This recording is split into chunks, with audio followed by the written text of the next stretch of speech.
This is a very important lecture, especially from application aspect.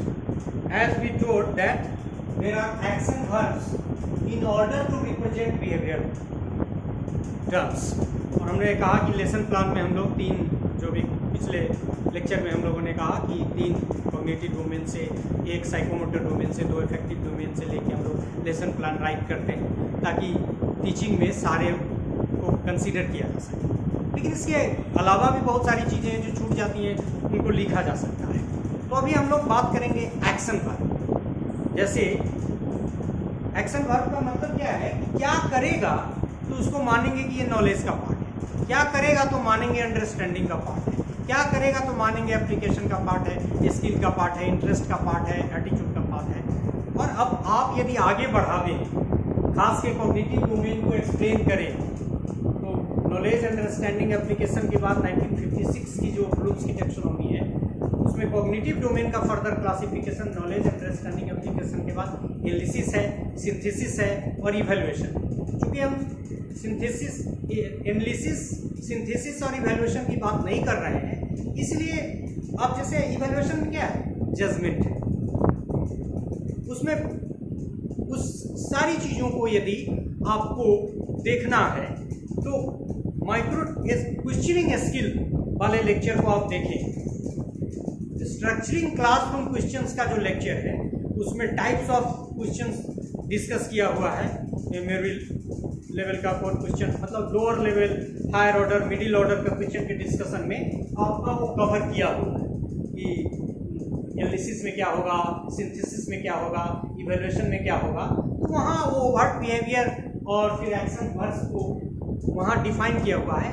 ये जो आज का हमारा लेक्चर का ये पार्ट है जो टीचिंग के कंसेप्ट से रिलेटेड है, उसमें सिर्फ हम ये 6 ऑब्जेक्टिव्स की बात करेंगे which is extended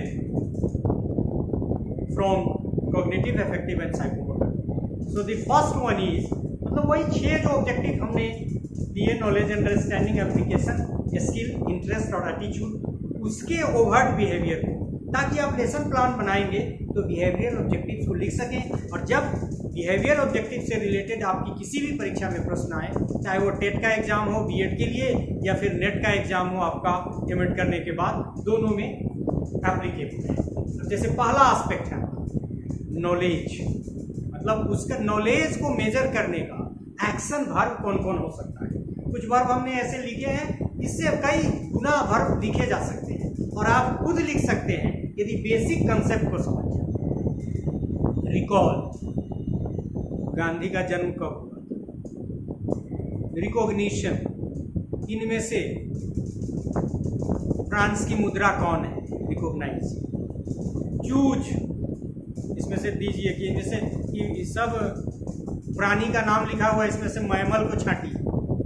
define, list, match, name, spell, find, tell, level etcetera. मतलब यदि आपको नॉलेज के ऑब्जेक्टिव्स को बिहेवियर टर्म्स में लिखना है तो आप रिकॉल वर्ब का इस्तेमाल कर सकते हैं, रिकॉग्नाइज का इस्तेमाल कर सकते हैं, choose, define, list, match, name few of the democratic countries, spell, find, tell, level etc. मतलब मेयर, रिकॉल और रिकॉग्निशन यदि आप याद रखें उससे भी आपका काम चल जाएगा। रिकॉल कर दीजिए। यदि आप किसी भी चीज़ को रिप्रोड्यूस कर देते हैं, मान लीजिए थर्मोडायनामिक्स के रूल को आप लॉ को नहीं समझते हैं, चूंकि वो कठिन चीज़ें हैं, लेकिन यदि एक छोटा बच्चा क्लास 1 का भी 3-4 दिन में उसको रटा देते हैं तो कह भी देगा, इतनी कठिन चीज़ को भी कह देगा, तो वो नॉलेज का ही पार्ट आएगा। आगे देखिए अंडरस्टैंडिंग। अब हम कहते हैं कि the learners will be able to understand. अरे कोई एक्सरे थोड़े लगा के देखिएगा कि समझा कि नहीं समझा। एक्शन वर्ब, बिहेवियर ऑब्जेक्टिव्स आपको लिखने आना चाहिए, तब आप टेस्ट कर पाएंगे कि अंडरस्टैंड किया कि नहीं। सो if you have to check that you have to check whether the learners have understood or not, what you can do, differentiate between autocracy and democracy, between laissez-faire type of teaching and democratic teaching, between authoritarian teaching and like that. Compare, दो चीज में compare करिए।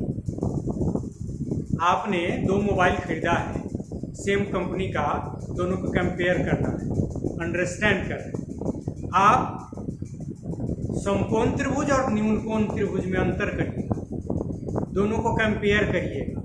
सो the action verbs for understanding are difference, differentiate, compare, contrast. क्या difference है दोनों, कहाँ दोनों में अंतर लग रहा है? क्लासीफाई, ये किसमें जाएगा? इनमें से छांट के लिखिए, वहां आपने किया, यहाँ क्लासीफाई कर दीजिए कि प्रॉपर जगह पर रख दीजिए। एक्सप्लेन, क्यों हुआ? Infer, inference. Illustrate, relate, outline, identify, locate, नक्शा में समझे हैं, लोकेट। और एक चीज आप जब देखेंगे, नो नीड टू कंफ्यूज, क्योंकि action is always action and it is possible only if you have understood. तो कई बार आपको ऐसे लगेगा कि जो अंडरस्टैंडिंग का पार्ट है वो एप्लीकेशन का पार्ट है, क्योंकि बिना विदाउट अंडरस्टैंडिंग एप्लीकेशन नहीं होता, क्योंकि ब्लूम्स की टेक्सोनॉमी की एक हायरार्की है। फर्स्ट, यदि हम कॉग्निटिव डोमेन की बात करें तो नॉलेज, बिना नॉलेज की अंडरस्टैंडिंग नहीं होगी। अंडरस्टैंडिंग होगी तभी एप्लीकेशन होगा। आप अप्लाई करने की स्थिति में है तभी एनालाइज करेंगे, एनालाइज कर सकने की स्थिति में है तभी आप सिंथेसाइज कर सकेंगे और फिर तब इवेलुएट करेंगे। तो हायरार्की भी ब्लूम्स टेक्सोनॉमी की मानी जाती है। तो एक्शन वर्ब अंडरस्टैंडिंग को मेजर करने का, जैसे आप यदि आपको ऑब्जेक्टिव्स लिखना है तो लिखेंगे to the learners will be able to differentiate between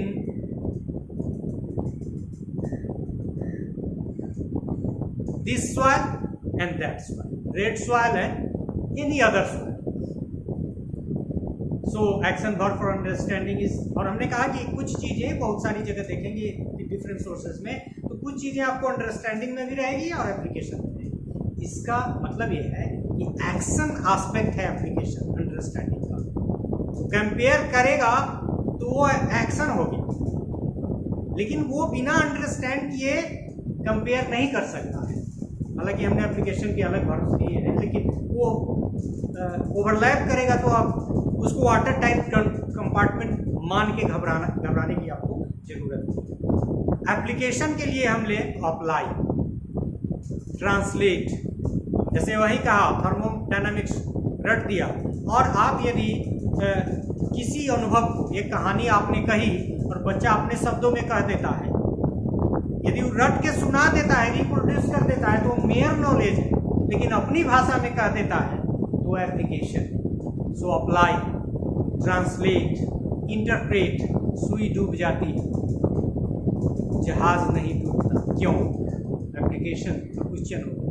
वो क्वेश्चनिंग स्किल से भी बहुत सारी चीज़ें, वो भी बहुत ढंग से डाला हुआ है, खासकर सेकेंड पार्ट जो है क्वेश्चनिंग में, कई सारे लेक्चर हैं क्वेश्चनिंग में दो करके जो डाला हुआ है स्ट्रक्चरड क्लासरूम क्वेश्चंस में। बाद का जो लेक्चर है उसको आप शुरू का लेक्चर ज़्यादा कॉम्प्रिहेंसिव है, इसलिए उसमें से आपको देखने में थक भी जाइएगा और ज़्यादा समय लगेगा। सो एप्लीकेशन में apply, translate, interpret, demonstrate, construct, produce, modify, build, solve, sketch, report, present. Black board पे लिख के दिखाइए। आपको किसी ने कहा थ्योरेटिकली नॉलेज दे दिया, 45 डिग्री का आएंगे, मेंटेन करके ब्लैक बोर्ड पे लिखिए। अप्लाई कर पा रहे हैं एप्लीकेशन, ओवर्ट बिहेवियर में अप्लाई कितना जल्दी कर रहे हैं, ट्रांसलेट कर पा रहे हैं कि यदि कोई फिगर बना के यहाँ रख दिया, कहा कि इसमें आपको क्या दिख रहा है, तो आप मीडियम का चेंज हो रहा है, यहाँ फिगर बना है आप उसको वर्ड में कर, या फिर कोई यह कहता है कि ये जो कहानी है इसको आप चित्र से प्रदर्शित करो, ये सब बना सकते हैं, लेकिन you must understand the action part, the behavioural objectives. So application की भी बात हम लोगों ने की। अब स्किल पे है, स्पीड। आप एक सवाल को 5 मिनट में करते हैं, कोई 3 मिनट में करते हैं।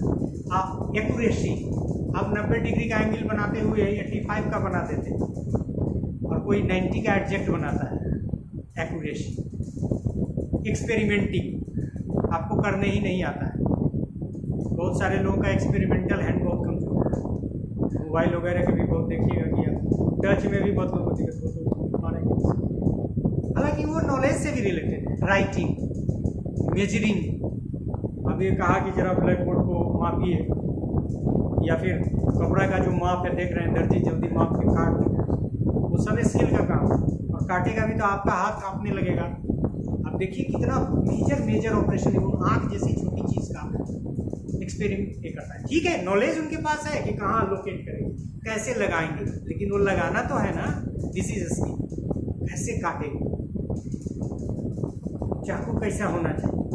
अब देखते हैं एक्सपर्ट सबका, जैसे कभी आप किसी फिल्म में भी देखा होगा आपने कि जब ऑपरेशन होता है तो क्या डॉक्टर जो लगा के मुंह में मास्क कहिए या जो भी कहिए ऐसे हाथ करता है और सामने वाला उसको दे देता है, मतलब दोनों ट्रेंड है। और जब ऑपरेशन होता है तो आपको जान के आश्चर्य होगा कि उसमें कई लोग साथ काम करते ही हैं, लेकिन बहुत लोग बेहोश करने का अलग स्किल है, कितना देंगे, कितने देर तक रखेंगे। नॉलेज अलग है लेकिन स्किल अलग। अच्छा डॉक्टर, अच्छा टीचर, बिना स्किल के आप अच्छा टीचर नहीं हो सकते, अच्छा डॉक्टर नहीं हो सकते, अच्छे वकील नहीं। सो मेजरिंग, ड्राइंग, फिगर बनाना, स्पीकिंग स्किल, नैरेटिंग, तुतला जाते हैं, गड़बड़ा जाएगा, नैरेट, अभी हम लोग नैरेट कर रहे हैं। Demonstrating, let us see, using, applying, playing instruments, tabla, Alla Rakha ने बजाया, आप समझे कि अरे इसमें है क्या, ठोकना ही तो है, क्या इतना आसान है। सो अब using, applying, playing instrument. An instrument doesn't mean the playing instrument, musical instrument doesn't mean आपका जो इंस्ट्रूमेंट जो टीचर को एज ए इंस्ट्रूमेंट इस्तेमाल करता है। Locating, modelling, preparing chart, teaching ads etcetera. हम समझते हैं स्किल को, भी आपने उसके एक्शन वर्क को समझ लिया, और ये इससे अनेकों प्रश्न बन सकते हैं। So I once repeat, skill, speed, accuracy, experimenting, writing, measuring, drawing, speaking, narrating, demonstrating, using, applying, playing instruments, locating, modeling, preparing chart, teaching aids, etc. Come to the interest. देखो ये थोड़ा सा जो इसका एक्शन वर्ब थोड़ा कठिन है, किसका, साइकोमोटर, ये इफेक्टिव डोमेन, क्योंकि बच्चे में मोटिवेशन हुआ कि नहीं, इंटरेस्ट जगा कि नहीं, उसका एटीट्यूड फेवरेबल हुआ कि नहीं, ये इसको मेजर करने में थोड़ा टाइम गैप ज़्यादा चाहिए। जैसे पौधा तो रोज़ बढ़ता है ना, और रोज़ कोई उखाड़ के देखेगा तो फिर मुश्किल है, वो बढ़ा कि नहीं बढ़ा नहीं पता चले, तो इसका थोड़ा कठिन, इसीलिए इसका मेजर। फिर भी इंटरेस्ट क्या है, आस्किंग, बच्चा प्रश्न पूछ रहा है, जब इंटरेस्टेड है तभी तो पूछ रहा है। पार्टिसिपेटिंग, अब ये आपको ऑब्जर्वेशन से देखना है, पार्टिसिपेट कर रहा है, उसके फेशियल एक्सप्रेशन से पता चले। इसीलिए हमने कहा कि थोड़ा सा ध्रुव है ओवर्ट बिहेवियर भी उसका, लेकिन you can find, teacher has to find. Concentrating, ध्यान से सुन रहा है। इंजॉइंग, चेहरा देख के पता चल रहा है। डिस्कसिंग, क्वेश्चनिंग और डिस्कसिंग। मोटिवेटिंग, मोटिवेटेड है तभी तो वो कर रहा है, उसका बॉडी लैंग्वेज पता चलता। Freedom from fear etcetera. So interest में, और इंटरेस्ट और एटीट्यूड आपस में मिले जुले, बल्कि हम एक तरह से ये भी कह सकते हैं कि interest as a concept is the part of attitude. Attitude favourable हो ही नहीं सकता है if the person is not interested. हमको पढ़ाने में आज इंटरेस्ट ही नहीं है, तो जब इंटरेस्टेड नहीं है तो एटीट्यूड फेवरेबल कैसे माना जाए। लेकिन एटीट्यूड के लिए हमने कुछ अलग से एक्शन वर्क लिखे हैं। Attitude, collecting new information. देखते हैं बहुत लोग सलाई जमा करते हैं, बहुत लोग हीरो का फोटो, कोई किसी, देखिएगा किसी के घर में जाके तो सचिन तेंदुलकर का तस्वीर, कोई किसी और का तस्वीर लगाएगा, कोई विवेकानंद और टैगोर, क्यों, इस पर कोई बंदिश नहीं, फिर भी हम लगाते हैं। ये सब क्या है, एटीट्यूड, मतलब कलेक्टिंग न्यू इन्फॉर्मेशन। मतलब ज़्यादा से ज़्यादा और कलेक्ट करें। अच्छा, थोड़ा और पढ़ के देखते हैं इसमें। जैसे आपके पढ़ाने के क्रम में हम बहुत सारे सोर्सेज से मटेरियल मिलते हैं, तो लगता है नहीं थोड़ा और देखते हैं और क्या कहा, कुछ बातें छूट गई है तो दूसरे source. What is why it is so? Because my attitude towards teaching is favourable. मैं आपको मन से पढ़ा, अब यदि मान लीजिए क्लास में पढ़ाना भी है और ये मैं जो काम कर रहा हूँ ये एटीट्यूड की ही देन है कि मैं एक्स्ट्रा टाइम में आपके लिए रिकॉर्ड कर रहा हूँ। उसमें हमको कई लोगों से जो फैमिली मेम्बर्स हैं हमारे, खास के हमारी बेटी से कुछ सपोर्ट लेना पड़ता है और तब फिर हम इसको करते हैं। तो क्यों करते हैं? जब कोई व्यक्ति ऐसा काम करता है इसका मतलब इसका एटीट्यूड है। Collecting new information, collecting related information, showing positive and favorable attitude, cause and effect relationship, scientific attitude, etc. ये सारी चीजें हमने कहा कि थोड़ा कठिन है इसका मापन, लेकिन ऑब्जर्वेशन से आप इसको माप सकते हैं। सो we discuss this very important lecture and you must be prepared to answer questions related to it, whether it comes in the TET or whether it comes in UGC net examination. लेकिन action verb आपको समझना चाहिए, जिसको हमने कहा कि knowledge understanding, application, skill, interest और attitude का तो हमने यहाँ दिया। यदि आप कॉग्निटिव डोमेन की एनालिसिस, सिंथेसिस और इवैल्यूएशन से संबंधित एक्शन वर्ब को जानना चाहते हैं, क्योंकि हम यहाँ नहीं करेंगे, हमारे आज के लेक्चर का पार्ट नहीं है, तो आप क्वेश्चनिंग स्किल पे, स्ट्रक्चरिंग क्लासरूम क्वेश्चंस स्किल पे मेरे जो लेक्चर्स हैं शायद वो 2 पार्ट में हैं, उसको आप देख लीजिए। Thank you very much.